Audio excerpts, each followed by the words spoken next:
Hi, this is Sarah. In this lecture, we will discuss artificial lighting and pseudophakic presbyopic corrections. The learning objectives of this lecture are to understand the effect of light on vision with age, and the light transmittance of multifocal IOLs, as well as to present clinical data of the recent literature about the effect of lighting on the distance in near vision, and on the reading capacity and performance in near vision daily activities of normophakic and multifocal pseudophakic individuals. To start with some definitions, light is the natural agent that stimulates sight and enables vision. However, only a small portion of the electromagnetic spectrum of light can be perceived by the human eye, which ranges between 380 and 780 nanometers. Even within the visible spectrum of light, lighting conditions are essential for optimal visual function when performing the activities of daily living. Optimal lighting is especially essential in middle-aged and senior populations since it is well known that the aging process has a negative effect on vision. Several theories have been proposed for the reduced visual capacity as age advances. Among them are the alterations in the refractive ocular media of the eye, and the gradually reduced efficacy of the neurosensory optical pathway. In fact, former researchers described that the visual capacity of seniors resembles the corresponding one of young adults when performing in significantly lower lighting conditions. Indeed, it is estimated that the average 60-year-old patients need 3 to 10 times more light energy to demonstrate comparable visual capacity to their early 20s. It becomes obvious that light energy needs are increased even more in patients with diseases that either block the light transmittance within the eye or interfere with the normal function of the photoreceptors. In these diagrams, we can see that the transmittance of the human eye, and specifically of the natural lens, is significantly decreased with age. As a result, lower levels of lighting energy reach the retina. So, higher lighting levels are necessary for older people. To discriminate the incident light energy on the eye and the light energy remaining after passing through the refractive media, a new term has been introduced, the so-called retinal illuminance. Retinal illuminance is the corrected intensity of the light that reaches the retina after passing through the refractive media of the eye, taking into account the reduction of the initial light intensity after passing through them. Patients implanted with multifocal intraocular lenses demonstrate different light transmittance properties in comparison with normophakic individuals having their natural crystalline lens, but also in comparison with patients implanted with monofocal intraocular lenses. In fact, in eyes implanted with trifocal intraocular lenses, the energy reaching the retina from the distant focus is shared with the intermediate and near focal points. Therefore, the total eye light transmittance is completely different in patients implanted with multifocal intraocular lenses. However, current lighting levels in public settings do not take into account the higher lighting levels needed for these patients. For example, the trifocal diffractive non-apodized intraocular lens Panoptix has an advanced light distribution mechanism, which provides 3 functional focal points, specifically a distant, a near, and an intermediate focal point. Panoptix has an impressive 88% overall light transmittance ratio, which is almost identical to the light transmittance ratio of the crystalline lens of a young child that reaches 90% at 450 micrometers. The trifocal design of the Panoptix IOL splits the light into 3 focal points, delivering 44% of the light to the distant focal point, and 22% of the light to the intermediate and near ones, respectively.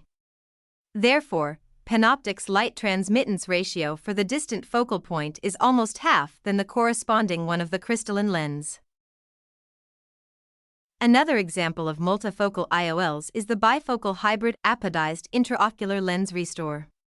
This is a hybrid diffractive-refractive intraocular lens that provides 2 functional focal points, one for distance and one for intermediate vision at 53 centimeters. Restore has an 87.4% overall light transmittance ratio. Its bifocal design splits the light into 2 focal points, delivering 69.4% of the light to the distant focal point, and 18% of the light to the intermediate focal point.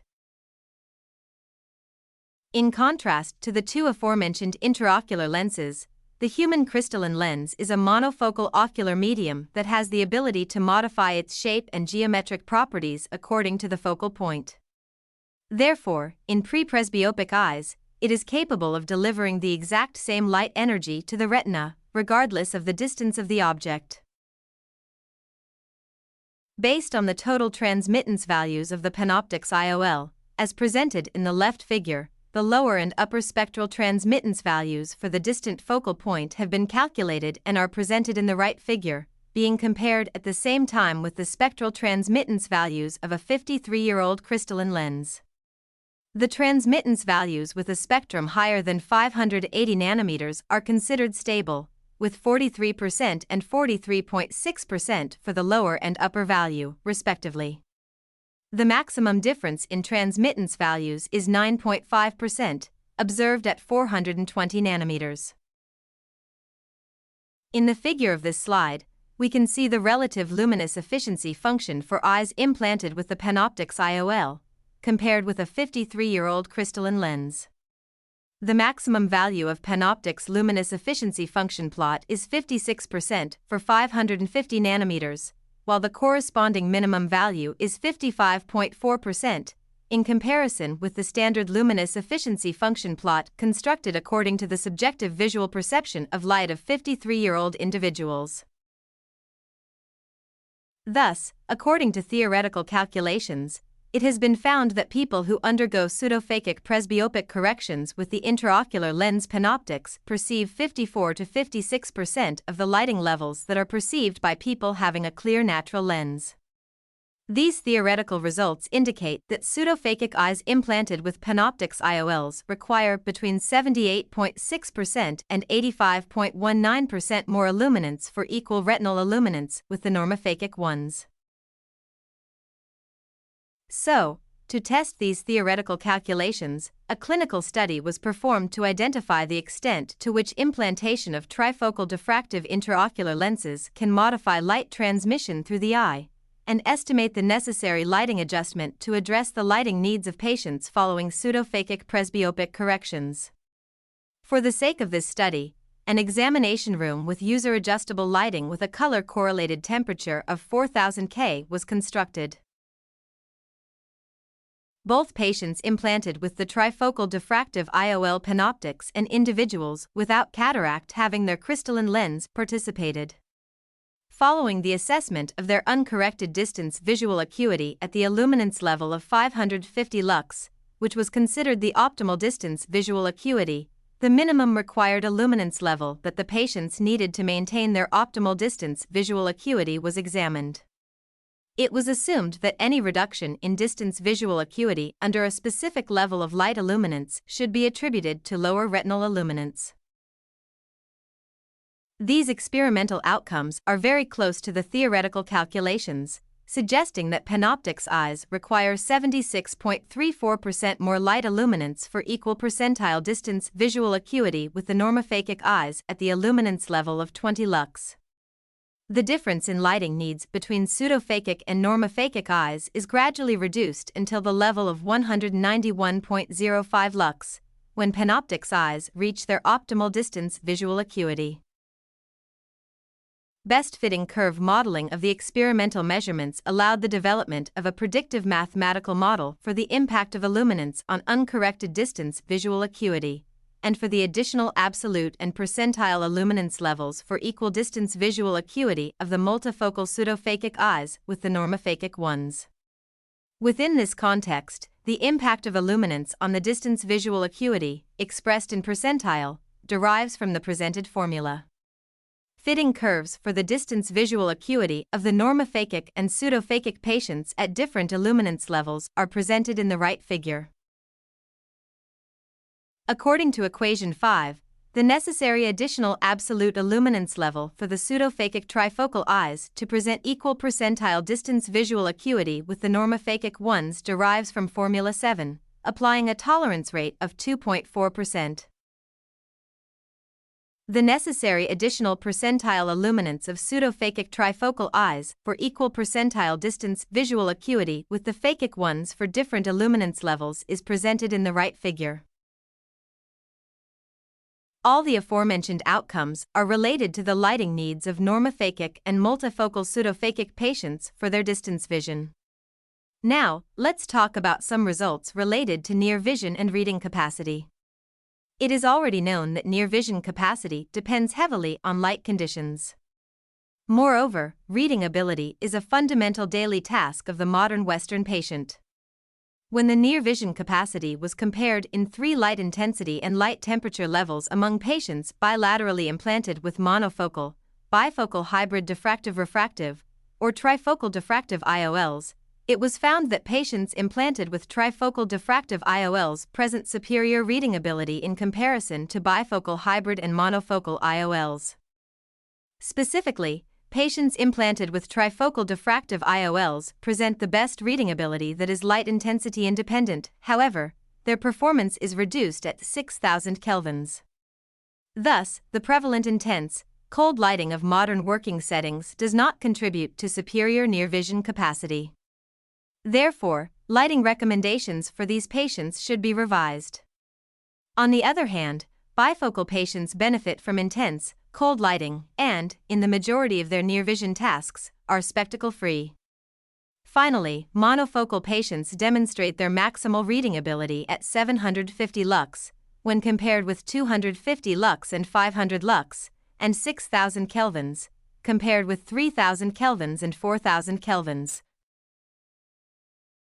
Apart from the near vision capacity of pseudophakic patients implanted bilaterally with monofocal, bifocal or trifocal IOLs, the performance of normophakic individuals with different levels of near vision during the performance of daily activities has been evaluated in 3 different levels of light intensity and light temperature.